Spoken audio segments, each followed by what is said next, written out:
નમસ્કાર મિત્રો, ધોરણ 8 સામાજિક વિજ્ઞાન દ્વિતીય સત્ર પાઠ 8 સ્વતંત્ર પછીનું ભારત, જેમાં દેશી રજવાડાઓનું એકીકરણ અને વિલીનીકરણ.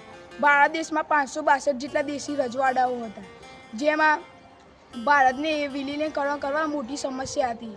જેમાં હૈદરાબાદ, કાશ્મીર અને મૈસૂર જેવા વગેરે જેવા મોટા દેશી રજવાડાઓ હતા. આઝાદી પ્રાપ્ત થયા પછી ભાવનગરના મહારાજા કૃષ્ણકુમારસિંહે ભાવનગરને વિલીનીકરણ કર્યું હતું. સ્વતંત્રતા મેળવ્યા બાદ નાયબ વડાપ્રધાન અને ગૃહપ્રધાન સરદાર વલ્લભભાઈ પટેલે બધા દેશી રજવાડાઓને અપીલ કરી હતી. હૈદરાબાદને વિલીન કરવા કનૈયાલાલ મુનશીનો મહત્વની ભૂમિકા હતી. કાશ્મીરના મહારાજા હરિસિંહ ડોગરાએ ભારત સાથે જોડાવામાં સહી ન કરી હતી. તેથી તે દરમિયાન પાકિસ્તાને કાશ્મીર પર આક્રમણ કર્યો અને ત્રીજો ભાગ પર ગેરકાયદેસર કબજો જમાવી દીધો હતો.